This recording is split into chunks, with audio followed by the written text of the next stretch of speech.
नमस्कार. महाराष्ट्रातल्या जनतेसाठी उद्याचा म्हणजे 20 नोव्हेंबर हा दिवस पुन्हा एकदा मी मतदार राजा म्हणून मिरवण्याचा दिवस आहे. लोकशाहीत किमान या एका दिवसासाठी तरी सामान्य नागरिक स्वतःला या देशाचा किंवा त्याच्या राज्याचा भाग्यविधाता म्हणून स्वतःची समजूत काढून घेतो आणि एकदा मतदान करून ती शाई लागलेली बोटं सोशल मीडियावरती झळकवली की मग पुढील 5 वर्ष निवडून आलेल्या लोकप्रतिनिधींच्या हातात हे राज्य सोपून मोकळा होतो. लोकशाही म्हणजे केवळ मतदानाचा हक्क या संकुचित मनोवृत्तीमधून आपण जोपर्यंत बाहेर पडत नाही तोपर्यंत या दिवसाला काहीच अर्थ उरत नाही. पुढच्या 5 वर्षांमधील प्रत्येक दिवस ही लोकशाही खऱ्या अर्थाने जपली जात आहे की नाही याबाबत जागरूक असणे हे मतदान करण्या इतकेच महत्त्वाचे आहे. लोकप्रतिनिधी निवडणे हा जसा आपला हक्क आहे त्याचप्रमाणे त्या लोकप्रतिनिधीला सतत प्रश्न विचारून त्याच्यावर वचक ठेवणे ही देखील आपलीच जबाबदारी ठरते. पण प्रचाराच्या वेळी तुमच्या समोर हात जोडून उभा राहणारा तो उमेदवार नंतर निवडून आल्यानंतर आपला पूर्णपणे भ्रमनिरास करतो आणि तेव्हा मग मतदान करताना आपला निर्णय कसा चुकला होता ही सल घेऊन आपण पुढच्या निवडणुकीची वाट बघत बसतो. या निवडणुकीत तरी ही चूक आपल्या हातून पुन्हा होऊ नये ही खबरदारी आता अजून सजगपणे घेण्याची वेळ आली आहे.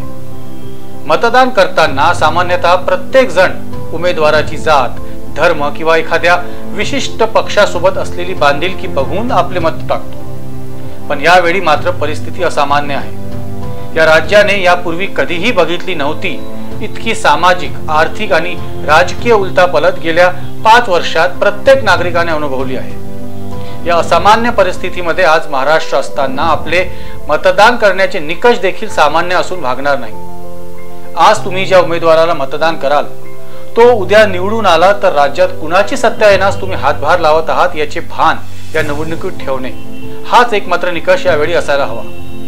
एक जागरूक नागरिक म्हणून आपली प्राथमिकता रोजगार, शिक्षण, आरोग्य, आर्थिक नीती, सामाजिक न्याय या सर्व बाबी असायला हव्यात, यात वादच नाही. पण हे सर्व निकष, सर्व घटक शेवटी राज्यात आलेले सरकार नियंत्रित करते ही वस्तुस्थिती आहे.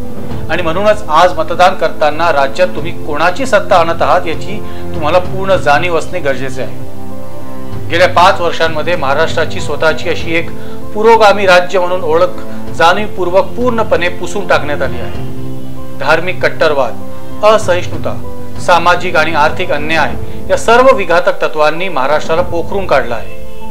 एक परिपक्व राजकारण आणि समाजकारण करणारे राज्य म्हणून महाराष्ट्राची ओळख या सत्तेच्या संघर्षामुळे पूर्ती उद्ध्वस्त झाली आहे.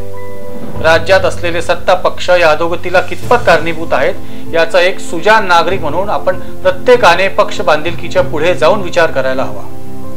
सोशल मीडियावर रंगविण्यात आलेले सप्तरंगी चित्र आणि जमिनीवरची वास्तविकता याचा कुठेच मेळ बसत नाही ही जाणीव मतदान करताना ध्यानात असू द्या. कुठल्याही परिस्थितीमध्ये सत्ता काबीज करण्यासाठी सुरू असलेल्या धार्मिक आणि जातीय ध्रुवीकरणाला आपण बळी पडता कामा नये ही सजगता बाळगून आपले मत नोंदवा. लोकप्रतिनिधी आणि पर्यायाने या राज्याचे सर्वोच्च नेतृत्व तुम्ही तुमच्या मतदानाने निवडून देणार आहात याची जाणीव असू द्या. तुमचा स्थानिक उमेदवार कितीही तुमच्या जवळचा, तुमच्या धर्माचा अथवा जातीचा असेल, परंतु सर्वप्रथम हे राज्य तुमचे स्वतःचे आहे हे विसरू नका. हा महाराष्ट्र छत्रपती महात्मा फुले, शाहू महाराज आणि बाबासाहेबांची कर्मभूमी आहे हे विसरू नका. एक पुरोगामी आणि या देशात समाजकारणाचा पाया रचणारे राज्य म्हणून असलेली महाराष्ट्राची ओळख मिटवून तुमच्या धर्माचा, तुमच्या आस्थेचा बाजार मांडणाऱ्या नेत्यांच्या हातात या राज्याची सूत्रे द्यायची की नाही हे तुमचे मत ठरवणार आहे. श्रीमंत आणि गरीब लोकांमध्ये अकल्पनीय अशी आर्थिक दरी निर्माण करणारी, आर्थिक धोरणं राबविणारी सत्ता येता कामा नये ही खबरदारी घेऊन तुमचे मत टाका. या राज्याचा सर्वसमावेशक इतिहास मिटवून तुम्हाला एका काल्पनिक, संकुचित भविष्याची स्वप्न दाखवणारा नेता राज्यात स्थापित करायचा आहे की नाही या प्रश्नाचे उत्तर स्वतःलाच देऊन आज मतदान करा. किमान उद्या तरी मतदान करताना तुम्ही हिंदू किंवा मुसलमान नव्हे, तुम्ही मराठा, कुणबी किंवा वंचित नव्हे तर फक्त आणि फक्त एक जागरूक नागरिक म्हणून मतदान करा. भ्रामक अशा आर्थिक विकासापेक्षा या राज्याची सामाजिक घडी विस्कटून जाऊ नये याची काळजी घ्या आणि मगच मतदान करा. देशातल्या आर्थिक दृष्ट्या सर्वात प्रगत राज्य होण्याची स्वप्न बघण्यापेक्षा इथल्या सर्वात तळागाळातील लोकांपर्यंत खऱ्या अर्थाने विकास पोहोचला की नाही हे बघून मतदान करताना निर्णय घ्या. बहुमतवादी राजकारण आणि समाजकारण करताना या राज्यातल्या उपेक्षित आणि शोषित समाजाला मुख्य प्रवाहातून पूर्णपणे बाहेर ठेवणाऱ्या लोकांची सत्ता पुन्हा एकदा येऊ नये ही जबाबदारी समजून आता आपले मत द्या। आज महाराष्ट्राच्या पुरोगामी भूमिकेवरती प्रश्न निर्माण करणारे नेते उद्या कदाचित तुम्ही दिलेल्या मताच्या आधारावर जनतेचे मूलभूत अधिकार हिरावून घेण्यास मागे पुढे बघणार नाहीत। इतकी अमर्याद ताकद या लोकप्रतिनिधीला देण्याची किमया तुमचा आजचा निर्णय करणार आहे। आजचा दिवस कदाचित खऱ्या अर्थाने तुमच्या आयुष्यातल्या सर्वात महत्त्वाचा दिवस ठरणार आहे। तुम्ही आज टाकलेले मत या राज्याची पुढची कित्येक दशकांची दिशा ठरवणार आहे। नेमके कुणाला मत द्यायचे याबाबत जरी साशंकता असेल तरी कुणाला द्यायचे नाही याचे भान विसरू नका। हा महाराष्ट्र पुन्हा एकदा गेल्या 5 वर्षांची कड सोसण्या इतका सक्षम राहिलेला नाही। आज जर पुन्हा तीच चूक केली तर येणारी पिढी याचे किती भयावह परिणाम भोगेल याची एक द्वेषाने असूयेने भरलेली झलक आपण सर्वांनी गेल्या 10 वर्षात या देशात आणि गेल्या 5 वर्षामध्ये या राज्यात बघितली आहे। ही शेवटची संधी आहे या महाराष्ट्राला वाचवण्याची आणि ती हातातून जाऊ देऊ नका। यावेळी केवळ सजग आणि सुजाणपणे नव्हे तर सुनियोजित पद्धतीने मतदान करा। या संत भूमीला अजूनही तुमच्याकडून अपेक्षा आहेत। नमस्कार।